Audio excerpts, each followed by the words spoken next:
So I love the Steam Deck, I generally do. It is a fantastic device. So if you're asking yourself whether you should buy a Steam Deck in 2026, the answer isn't a simple yes or no. Because the way people talk about the Steam Deck and the way it actually fits into your life, they aren't always the same thing. On paper, the Steam Deck, it looks like a no-brainer. If Steam sales make it incredible value, there's a huge library and it feels like the safest way into PC gaming, like it did for me. Even a few years on, it's easy to look at it and think, yeah, that still makes sense. But buying one in 2026 isn't the same decision as it was previously. For some people, the Steam Deck is still an excellent choice. So if you already game on PC, don't mind tweaking settings, if you enjoy optimization and some experimentation, and if you mostly play in short sessions, then the Steam Deck holds up really well. For me, it completely changed how I game. Not just where, but also how. So this is where the decision becomes a bit more nuanced. So if you're coming from a console like the PlayStation or Xbox and you just want that plug and play, you're probably not going to get that with the Steam Deck. Or if you don't enjoy menus, game launchers, or some performance trade-offs, then the Steam Deck can feel like a little bit of an effort. And in 2026, our expectations are a little bit higher. The Steam Deck asks more of you than a console does. And not everyone wants that. That doesn't mean the deck is bad. It just means that it's not the right fit for everyone. So this is where the conversation changes. So Windows handhelds are a much bigger picture than what they were in previous years. So, they solve some of the genuine Steam Deck frustrations. There's got access to more launchers. You've got native Xbox Game Pass. You've got better compatibility with games. There's no Proton layer. It's a familiar Windows environment. But also, I think the big one is the fact that, of course, with Windows handhelds, you can play online multiplayer with ease, where Steam Deck, you are very limited. So if you are heavily invested into Call of Duty or Fortnite, then a Windows handheld might be for you. So if the Steam Deck feels too locked down, then a Windows If the Steam Deck feels too locked down, then a Windows handheld might make sense. But if the Steam Deck feels like too much effort for you, then a Windows handheld is going to seem like work. And I think that's the key point for the gaming handheld market. There is no perfect handheld. Recently, Valve decided to drop the LCD Steam Deck from their range. Making sense, I think, purely from a production point of view, because they're going to have the Steam frame, the Steam controller, and the Steam machine to have to produce.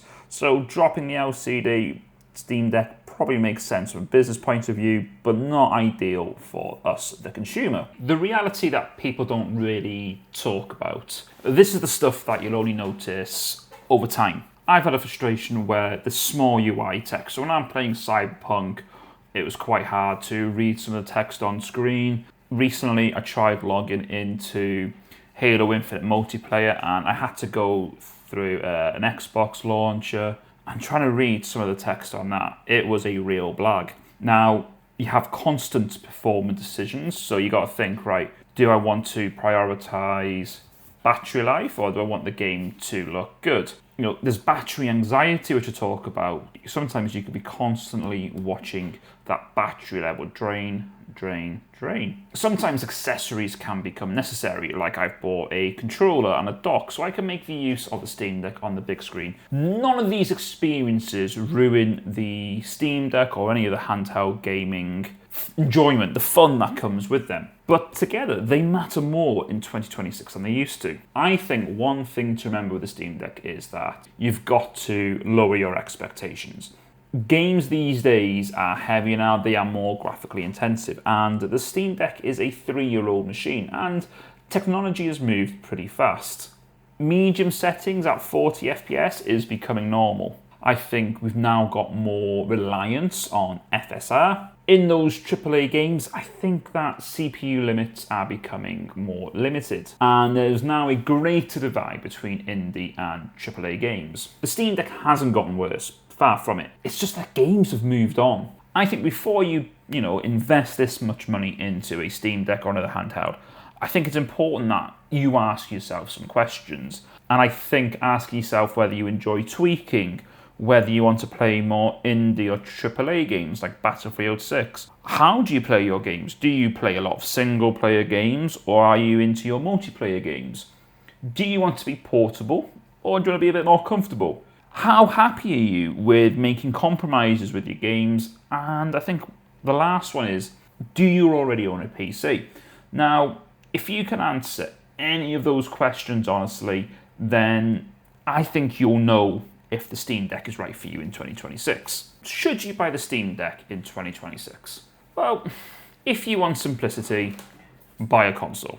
If you want portable PC gaming and a lot of flexibility, then the Steam Deck is going to be a great option for you. Despite all that, I still love it. You know, the freedom it gives me is unmatched. I can play anywhere, in bed, outside, in the car, if I'm having to wait for anything. Indie games feel perfect on it. That pick up and play, that quick resume that the Steam Deck offers is fantastic. Old games get a second life. Like I've said in previous videos, I am enjoying GTA 4 again. I've downloaded the Fusion Fix mod, which if you haven't already, you should check that out. And the game looks so much better for this mod, and I am thankful for it. I wouldn't get that on a console. Steam sales are generous, so I've just spent a little bit of money on them, maybe a bit too much, adding games to my backlog, but some games get heavily discounted. The Witcher 3 for £2.50, who can argue with a price like that? And what is great about Steam is their customer service. So, you know, if you think a game's not quite right for you after playing it, or maybe it doesn't run as well as you hoped, you can get a refund. Now, I don't see any of the big console makers doing that for us, and I really value that. Short sessions on the Steam Deck, they're more meaningful. You can just sit down and you can play. It is fantastic. The Steam Deck didn't replace gaming for me. It's reshaped it. So should you buy the Steam Deck in 2026? I don't think the answer is about specs anymore. It's about how you actually, want a game. If you value flexibility, portability, it's still a fantastic piece of kit. But if comfort, power, and fewer compromises matter more to you, then there are other options that start to make a bit more sense. Let me know where you land in the comments, because I think the answer says more about you than it does about the Steam Deck. Thanks for watching, and until next time, we'll vow.